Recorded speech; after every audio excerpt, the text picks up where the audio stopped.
What's up, Liam? Thank you so much for coming. I really do appreciate it. It's so good to have you on the show, and good to finally meet you and get you back on and have a good chat. Oh, geez, Brad, thanks for having me. I've seen what you've been doing. You've been doing some good things, and yeah, it's just an absolute privilege to be here. So, I mean, you've obviously UCT Varsity Cup captain. You just had an unbelievable season. I just wanted to congratulate you on that. Really exciting, good. Like, it was so entertaining to watch. Just good running rugby. You scored so many points. Like, it's cool to see that. You know, like it's one thing winning games, but it's another when you're playing enjoyable rugby. And just it's so good to watch that. You know, as just a supporter and a student of UCT, just to see that coming back, because there was that point of UCT rugby where it did look like that. Oh yeah. Back in the day. Exactly, and I felt like this season we started to see a lot more of that. Yeah, definitely. So, I thought we brought a lot of enjoyment from outside as players, and I think all the fans could see that for once. And I think it just transgressed into how we played and the performance, and we ultimately got nice results. I think over the past few years, I've been at UCT for 6 years, and it's been a hell of a growing process, because in 2016 we were in the pro relegation game, as in we lost all our games in the Varsity Cup. So to make it to this point where we made the final and potentially went unbeaten, like it was incredible growth. And I think the main thing was just the enjoyment on the field. Like, guys weren't thinking about it too much. We were just enjoying what we were doing. So I mean, you could see that it translated off onto the screen, that you guys were just enjoying the rugby you were playing. How did you get to that position where you were captaining, where you made it to the first team? I think you started in first team at under 20. You had your first start. Like, that's ridiculous. How did you get there? Jeez, I've been playing rugby since I could walk. Like, my old man was tossing a rugby ball with me in the garden since I can remember. Getting to the first team at UCT was a process. Like, there was a pecking order, obviously. So I got in there in under 20s. I managed to captain first year and second year in the under 20 team. And then I got my first game for the first team in league in first year as well. And then slowly but surely I made pre-seasons, made squads, and then I got my first cap in Varsity Cup in 2018. Still young. And then I was injured, riddled injuries in end of 2018 and 2019, and then managed to get a big break beginning of last year.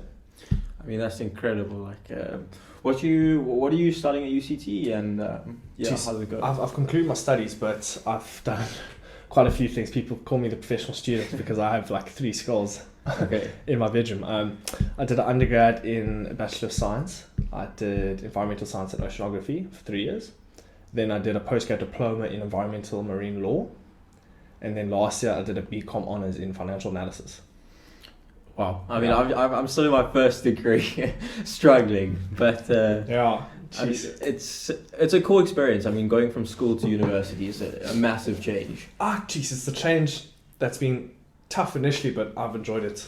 I just think the flexibility of a student is really nice, especially the student athlete life.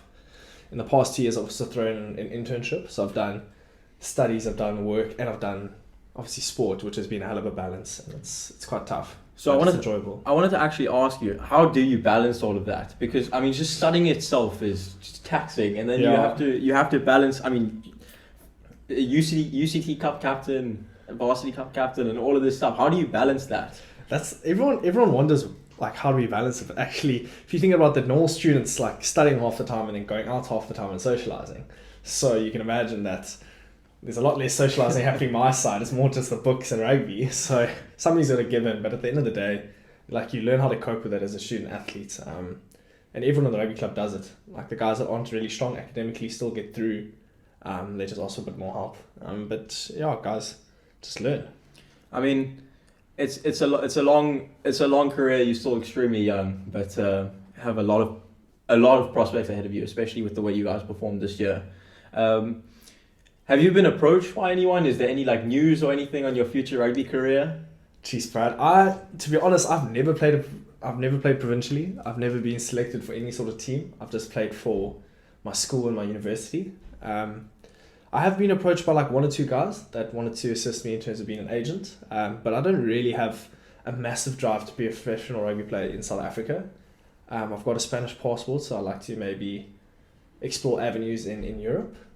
But the number one priority is setting a nice firm foundation for my career after rugby. So career first, rugby second. Yeah. Rugby's more enjoyment for me. Yeah, I think that's very important though, because I mean, when you're enjoying it, you'll play better rugby. But at the same time, like, I played for enjoyment and like everything that comes with it, all the connections. But I do have a lifelong dream to play for Spain. Okay. Like, people don't really know, but I'd like to play for Spain. There's not a lot of money in rugby in Spain, but just to put on a Spanish jumper and play for a country, I think would be an incredible experience. I mean, we were chatting before, and you said to me you're going there soon to see your family. Yeah. I mean, that's really cool. Have you ever played there? Have you ever like spoken to anyone about playing there? Yeah, I've done a lot of homework actually. We won the Varsity Cup in 2014, and there was a guy there that was in the team called Richie Stewart, and he had a British passport, and then he went and worked in Spain and played club rugby for 3 years, and then managed to qualify for the Spanish national team, and he's been playing ever since, and he's got quite a few caps for the Spanish team. So if he's done it, it gives me quite a lot of hope to be able to get my foot in the door there. I mean, the way you performed in Varsity Cup, like, I definitely see you. I mean, I definitely see you with those opportunities in the future. I mean, what is the difference between schoolboy rugby and Varsity Cup rugby? Gee, schoolboy rugby and Varsity Cup rugby, I think there's a huge step up in terms of professionalism. Yeah. Like, it's basically a professional setup, just you don't get paid as an athlete. In the Varsity Cup preseason, you are training a lot and doing a lot of off-field prep in terms of like strategy and tactics, and lots of gym sessions and on-field sessions. It's all very organised. And just to the quality of coaches you get, we had Robbie Fleck with us this year, who coached the Stormers for 10 years. So like, you're getting incredible experience with professionals. And then compared to school, obviously you get quality coaches, and it's quite amazing playing for your school on a Saturday with the grandstands full with everyone. But yeah, I just think they're both incredible experiences. But if you get the Varsity Cup experience, I think it tops it. Oh, really? Like, the Varsity Cup top that? I mean, like, for me, I only ever played schoolboy rugby. I never took it after. I played a few games at UCT and just got, I was just way too small.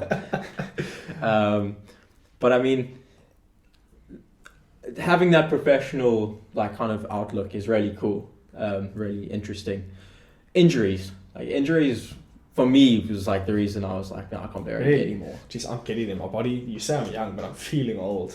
Really? Feeling old. Maybe it was just this bubble set up in this Varsity Cup, because you're playing 3 games in a week. Okay. Which is ludicrous. Yeah, that's nuts. The British and Irish Lions are obviously doing that now, but they got a bigger squad. Yeah. So they can just do a full flip of their 23. Yeah. But like, in saying that it's fully professional at Varsity Cup level, like, it's also we know how to have a good time. Like, off the field, the guys know how to connect and have a beer and play games and stuff. So like, that's also quite an important aspect that I'm not sure you get in the professional setup in like Currie Cup level and stuff. Okay. And yeah. I mean, I feel like that's what it's about. At the end of the day, it's just enjoyment. I mean, you're still young, and still that's what it's about. You know, just having a good time. Yeah. I wanted to go back on the injuries thing. How do you find the motivation? You get injured, right? You're then out. How do you find the motivation every day, or as soon as you're back, to get up, go train, and get back to the level that you were, or even better? Jeez, it's hard to actually put into words. I think the first thing that comes to mind for me, I just think back of when I had my shoulder op back in 2018, because it kept on dislocating, and the main thing that comes to mind is just being competitive with myself. Like, I always just want to be the best person I can, and in order to be the best physically, you got to recover and do your rehab, and just have the mental capacity to understand that you're not in a good place, but if it just takes a few hard months of discipline, and you can get back to where you were, if not stronger. Yeah. And for me, I love a challenge, so I think physically and mentally getting injured is like just part of the process, and it challenges yourself. Okay, fine. I mean that's a cool way to look at it. It's like a stepping stone to just a way to get to the next level. Yeah. But to come back. Talk to me about your future in studying, and you're gonna work now, right? That's what you want to do. You want to go into your career and get. Actually, I got offered a rugby scholarship to do a master's at St Andrews in Scotland. Oh wow, that's very cool. Yeah, so that's what I'm doing for the next year. Okay, so you're going to Scotland. Going to Scotland to do a master's, yeah. That is so exciting. Yeah. I mean, traveling's just, everyone wants to travel. You know, there's nothing better than traveling and. I think so. Yeah. Getting to see the world. So I mean, that's a very cool position to be in, especially because you still get to play rugby, you still get to study and do all of that. I mean, that's something that I definitely want to look forward to as part of my kind of future.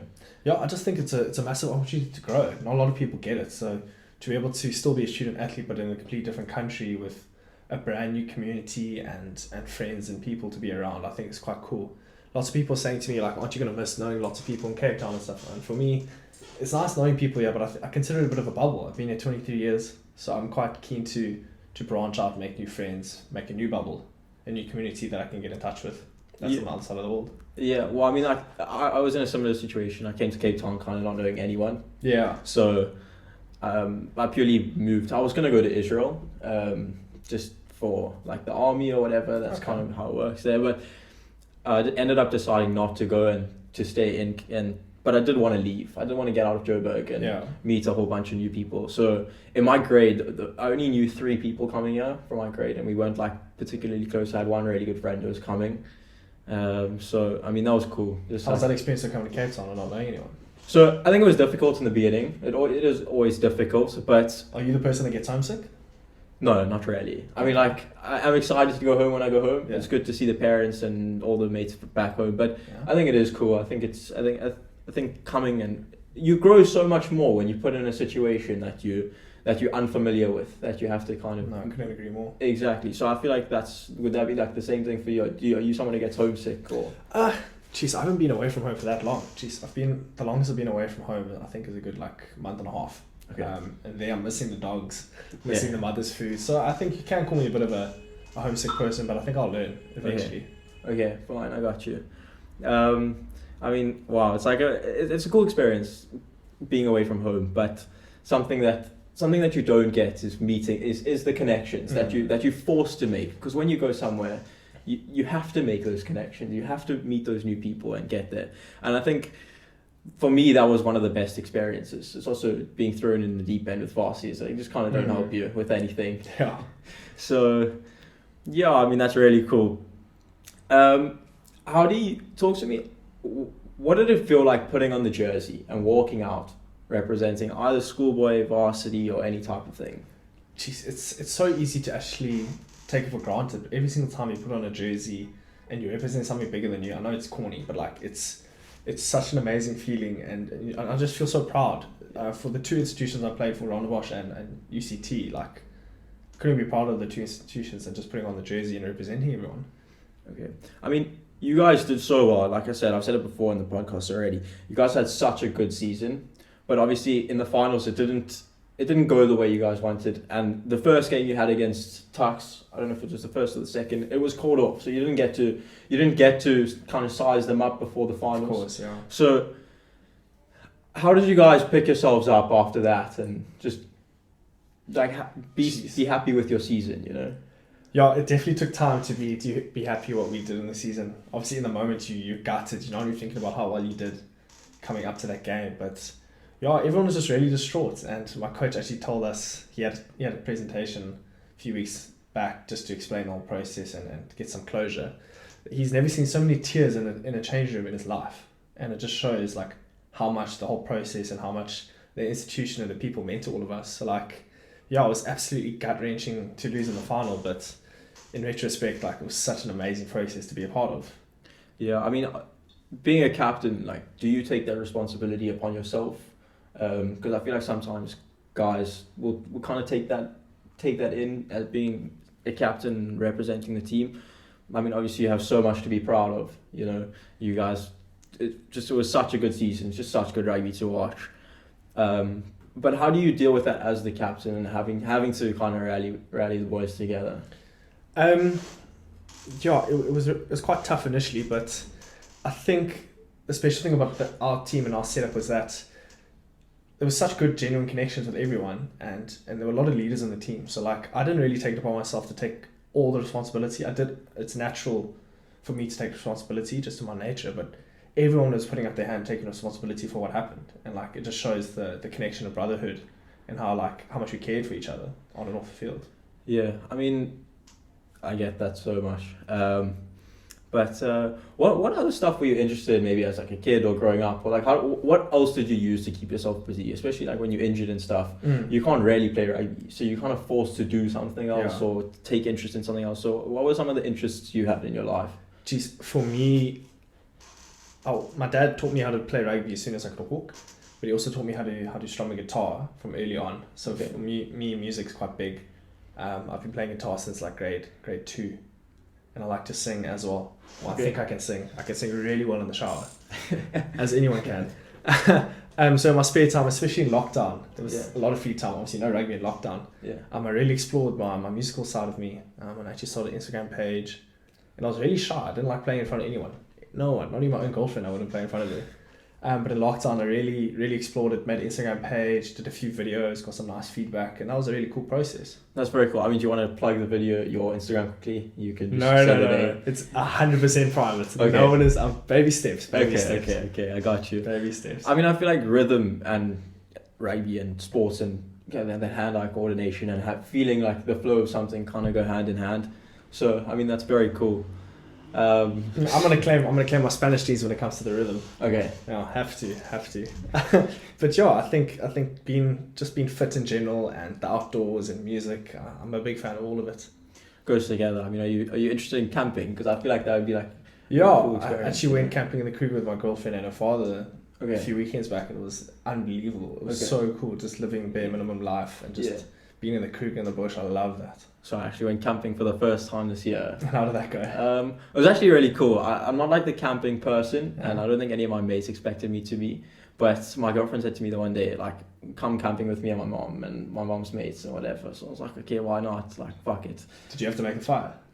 Yeah, I kind of like we made like food and we brought like this Bunsen burner thing. Yeah, it was really cool. But that's cheating. Gotta make a fire. I mean, we did make fire because like we were just chilling and freezing. But it's cold. That's one thing. It's cold in the camp, especially in Kruger in winter. It's freezing, but it's a cool experience. I mean, it's very different to get in touch with that type of like nature and. Which is for me, I've been craving it. My father passed away in 2014. We always went away to the bush when he was alive. But for the past 6 years, I've been so in touch with technology, and I've never lost connection with anyone, especially with like Apple Watches and everything. Yeah. So to be able to disconnect, go to a place where there's no signal, for me is like. It's crucial because like I feel like a caterpillar turning into a butterfly. Yeah, I mean I think it's so important. Like for me also that was a weird experience, not being able to communicate with anyone. It was weird, but I think it's very good. And after the experiences I've had this year, I think that actually might be a good way to process some information and just it's that time away, you know. 100%. You can just reflect on your life. Yeah, exactly. You just have time to think. So, obviously. I'm sorry for your loss about your father, and I wanted to ask you if it's okay. How did you cope with that? How did you deal with that grief, and what things did you put in place in your life? It was tough. Like it was 6 years ago. I was grade 11 in high school. My younger brother was in grade 7. My sister was riding the trick. It was a really busy time. But also he had cancer for 19 years, so we were pretty used to it, and we were like, oh, it's never gonna happen, and then it happened, and it hit us like an absolute train. And coping it in the moment, I think my father always told me he was in the army in Rhodesia and Zimbabwe and all of that, so he was quite a hard man. I never really saw him cry that much. So when he passed, I did the eulogy, got up in front of everyone, spoke, and for me that was huge. It was kind of like proving myself in when the shit hits the fan, excuse my language, that you can just step up. So in that moment, I just kept going, one foot in front of the other. I'll never forget, I have actually brought it up yesterday. I was going through boxes. I wrote a maths test the day after he passed, and I got the highest mark in the grade. And I was like, yo, this is proper. So it just shows that like, no matter how much adversity gets thrown your way, I can still push through, and I kind of keep that as a quality. But in retrospect, I managed to keep functioning after he passed, like for years on end. But like in lockdown last year, like all of the scars came out because I just had so much time to think. Yeah. And like it just shows you that if you don't grieve properly, like it can catch up with you. So it's a very important process to grieve properly. So I mean, for me, quiet time is the worst. It becomes the hardest. 100%. So kind of keep yourself busy, and for me, that's kind of how I just keep going. Just fill your day up with like a whole bunch of things. I feel like for me, that's a good way to deal with it. I think my body was kind of just went with the motions, you know. So nothing feels real, you know. So you can go a bit numb. Exactly. That's exactly it. So you kind of just move and go on day by day, but nothing's really happening. For me, I lost my short-term memory was gone.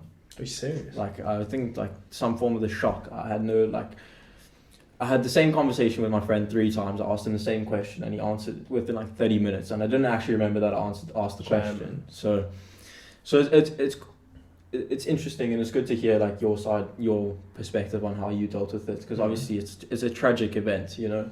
Yeah, it's always tragic when you lose someone close in your family. But for me, in my experience with grief, I've actually experienced it from many different relationships. Okay. Like my father's passed away, my mom's brother, my uncle passed away, my girlfriend's mother passed away with cancer. So like I've dealt with grief here and there quite a bit, and I consider myself quite experienced. And the one thing I've learned is that everyone processes it differently, and like it's hard if you haven't had the experience. Like it's really hard to relate to someone. Yeah. And I feel like if you've had the experience, you can just relate to people so much more. Yeah, of course. It's that weird form of connection with someone. It's like you see it, especially when you like a few weeks after, and within the first few weeks, is some people just don't understand, and that's okay. And obviously, you don't want anyone to understand, because you never want anyone to go through the same experience. But there are those people who have been through that can just be there for you, and those kind of type of people just provide that like little bit extra, you know. Yeah, but I feel like death's inevitable and grief is inevitable. Like everyone's going to experience it once in their life, I think. Yeah. I was actually speaking to a family friend the other day, and how she has this family friend of hers who's like 50 years old. He's a grown man with a full family, and he hasn't lost anyone close to him. So like, I think that's a nice positive. Like it's really nice not to have to go through the process. But like, another like opinion of that is just that like he hasn't experienced grief, and like if it hits him now in this stage of his life, it could hit him like a bus. And yeah, I think you just grow so much as a person when you go through the process. Yeah. Like it's tough, but you grow so much as a person. I mean, the life experience you gain from that it's a lot, and it makes puts everything else into perspective. 100%, you know.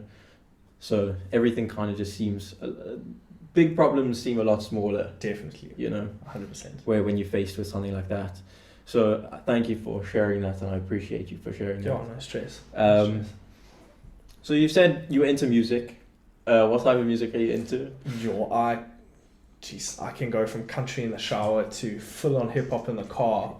I can listen to opera. I can do R&B. I'm a big fan of R&B, but like I consider myself quite versatile. Okay. Like I can do trance at a Rocking the Daisies as well in the tent at 4 a.m. I consider myself to do it all. Okay. What music do you like? I'm not as wide. I don't prefer that much variety, but probably just obviously hip hop for me is the best. I do like some like more commercialized type of music. So like some of the stuff you hear on the radio, but nothing like crazy. Like I'm not like American country or nothing like that for me. And are you like a head nodder or like a pumping of the arm, or are you singing along in the car? What's your strategy? I feel like lyrics stick in my head really well. Really? So that's a skill, because I don't have that at all. Really? At all. I struggle. But you musically like... I'm good with melodies and keys and notes and stuff, but in terms of remembering stuff, I'm not good when it comes to remembering speeches and lyrics. Like, that's one thing with being captain. I have to do so many speeches in my life. Yeah. And everyone knows that I have cuck skills when it comes to public speaking. So that's been one of the main challenges, and I've always been out of my comfort zone, but I've done the most growth. But like, that's definitely not one of my strengths. So I mean, being a captain and having that captaincy role does come with a lot of responsibilities. So but I've considered it quite natural. I've been in the position quite a while. So it's quite natural for me. So how did you get into that role of captaincy? Like how did that happen for you, and how did you get there? You know. Geez, well, my first break was at first team level. Throughout age groups in school, there was always this other guy that was captain. And then in matric, my coach just all of a sudden said, "Okay, you can be captain." I was like, "Sorry, okay." Didn't really back myself as a leader, but anyway, went through that season. It was a great season. We did some nice upsets against like porous, like big rugby schools. Oh wow! Okay. Yeah, and then that progressed to under 20s young guns, where I was also captain for 2 years, and then I was captain of first team at league in like 2018, and then Varsity Cup for the past 2 years. Okay. So it's just kind of snowballed. And you say you're a natural, but obviously you have to put things in place to deal with some of those responsibilities, like public speaking, like actually getting up there and actually speaking. How do you deal with some of that stuff? Like what are the things you do, like to prepare yourself for some of the challenges that you don't necessarily want to do or would do in your everyday life, you know? Jeez, I try not to think about it too much, because if I think about something too much, I'll start panicking. So if you tell me I have a radio interview 2 months in advance, I'm going to be shocking on the day. Okay. But if you tell me the day before, I think I'll be way better. Okay. And I think that's just how it's always been. Okay. But on another aspect, like in terms of being a leader and taking responsibility, obviously my dad passed away when I was 16, and like I felt the responsibility to step up for the family and just be a leader and take charge, and I think that kind of stemmed into my rugby build. Okay. It just happened naturally like that. Okay. I mean that's brilliant, you know, just to be able to deal with things like that and just move forward like that. Very cool. Yeah, I just feel like everything I've learned and done in rugby is also transgressed into life and vice versa. Yeah. So I was gonna say, I mean, rugby is very much so. A lot of the things you experience on the field is like that kind of like, oh, you got smashed, you have to get up and make the tackle again or something like that, you know.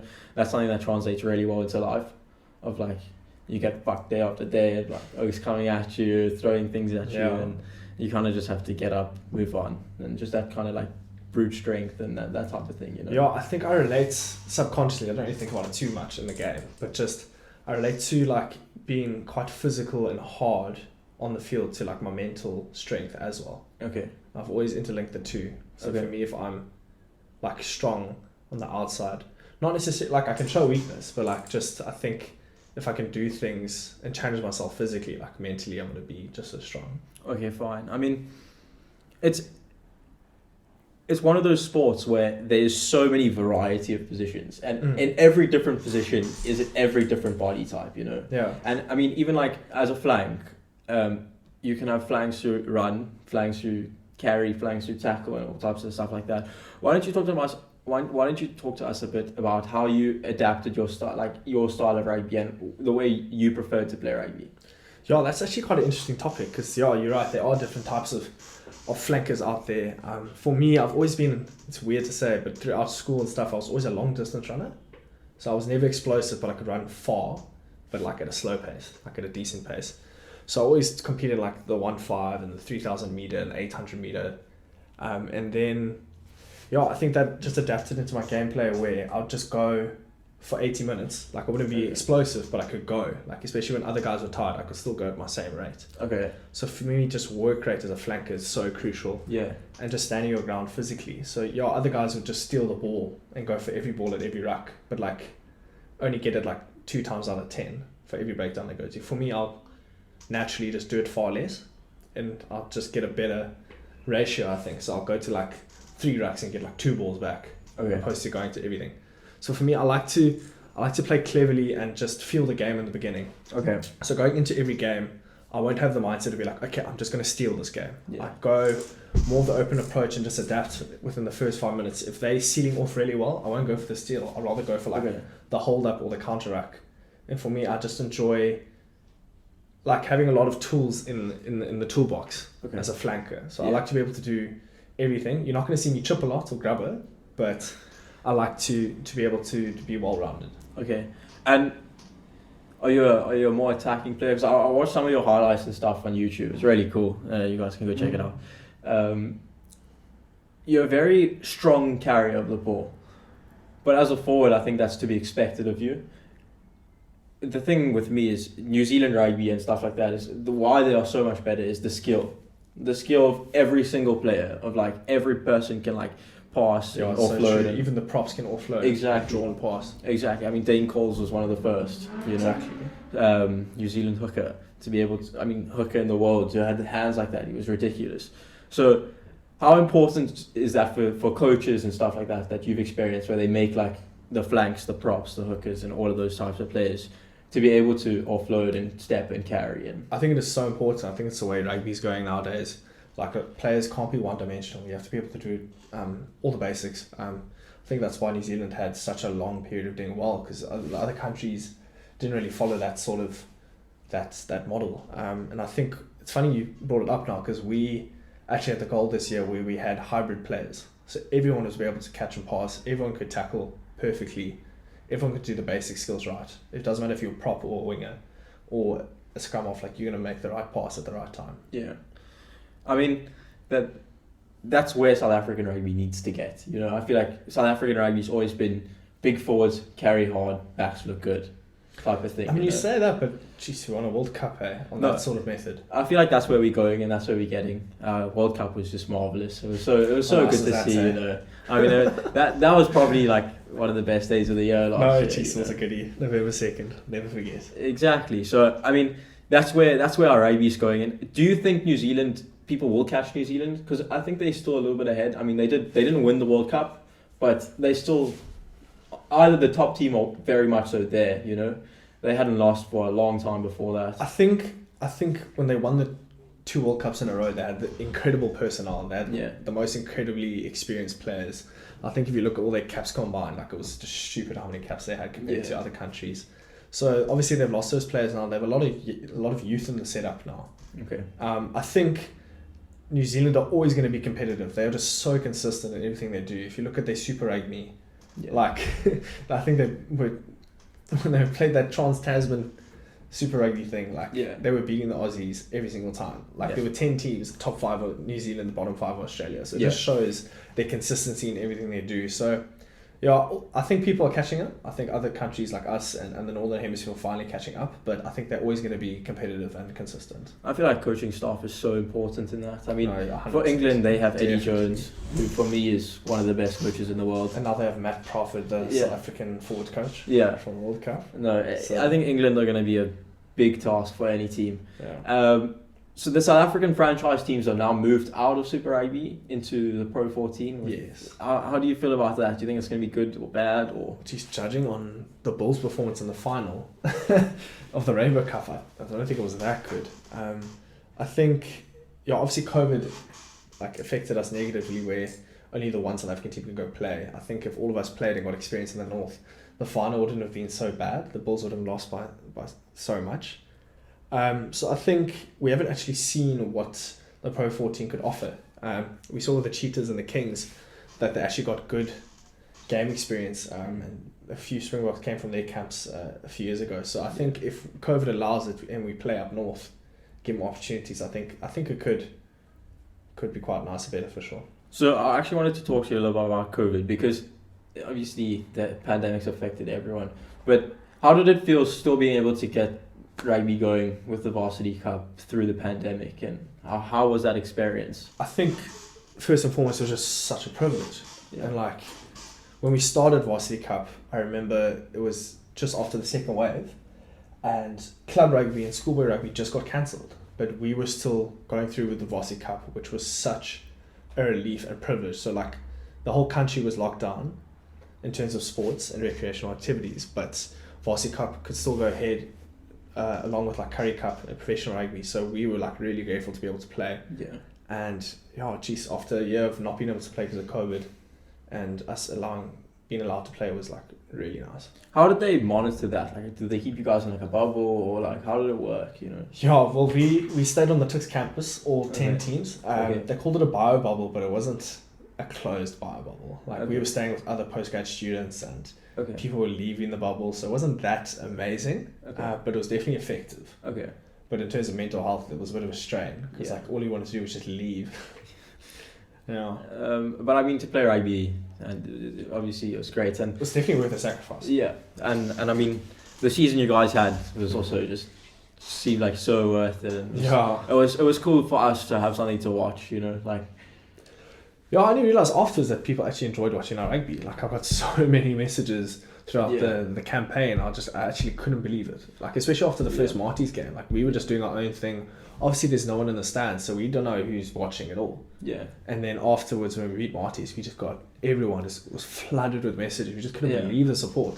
I mean, Marty's has been the top team for a while. So for UCT to beat them, it's just such a big achievement. I think beating Marty's was a huge achievement just in itself, never mind getting to the finals of Varsity Cup, Yeah, no, it was really nice. They've always been an old rival and they've always been a powerhouse. Kind of like New Zealand, they're super consistent in everything they do.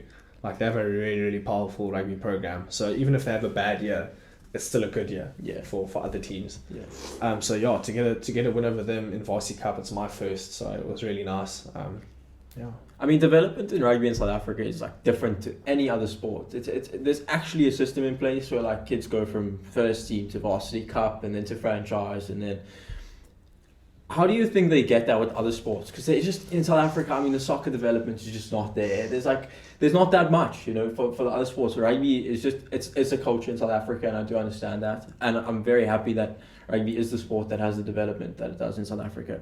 But how do we get to the situation where South Africa actually has good sports development in general, and it's not that you have to go to private coaching or go see someone that's like something like that you can actually make it through the ranks, you know?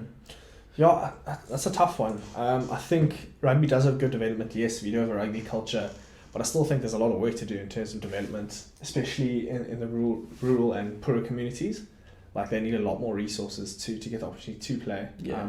I was fortunate enough to volunteer coaching in Greenhalgh, which is a township just outside of Cape Town, and like there's just so much passion there and so much potential. Like it's quite sad actually. Someone like Noche had the opportunity to go there. He went to, I forgot the name of the academy, but it was the Greenhalgh Academy of Rugby, and then he got an opportunity, he got scouted to go to Wyoming, got a scholarship, and then he played for the Boks. So like it just shows you that there's a lot of potential still out there in terms of rugby. And in terms of other sports, I have a mate that was in the women's water polo setup, and just like the development that needs to happen there and transformation in the water polo setup is there's a lot that needs to happen from my opinion. Just for instance, like they're going to the Olympics now, but there's like minimal resources and funding, so all of the players have to pay for themselves. So what happens if you get an exceptionally talented water polo player and doesn't have the money to go to the Olympics? Like, or what? What a shame. Like obviously you get sponsorship, but just the fact that they have to pay themselves, and then you get the Springboks who get paid to go to a World Cup and are doing very well. So like for me, I think sports in South Africa needs a lot of work. I mean, even franchise teams to play for something like that, you can earn a decent living. I know like a few people who do play for them, Lions players and stuff like that, who, I mean, they earn a decent living playing for a franchise side, you know. And I mean, in South Africa, there's just not much for other sports about that. Like you said about the water polo, it's a shame because there is so much talent and there's so much ability in these communities, and they just don't get the opportunity. They don't even have the fields to play on. They don't have anything.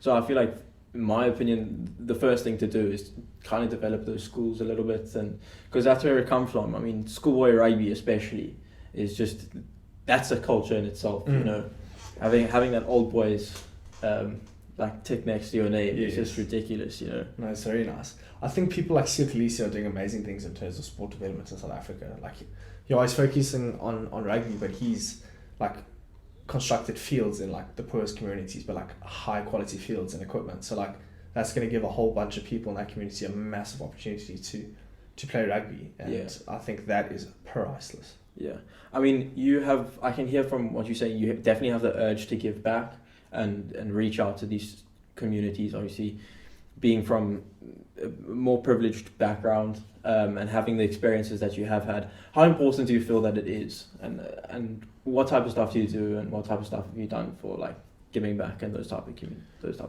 I mean, I haven't done much. I wish I could do so much more, but I've just been focusing on myself to give myself that opportunity later in life. I'm always like, I love people, and I'm always going to want to try help where I can. I've only had the opportunity during school to go help in the Transkei, like tutor academics on like a 3-week tour, and I've had the privilege to coach in Greenhalgh for a few years with UCT. We did it as a partnership.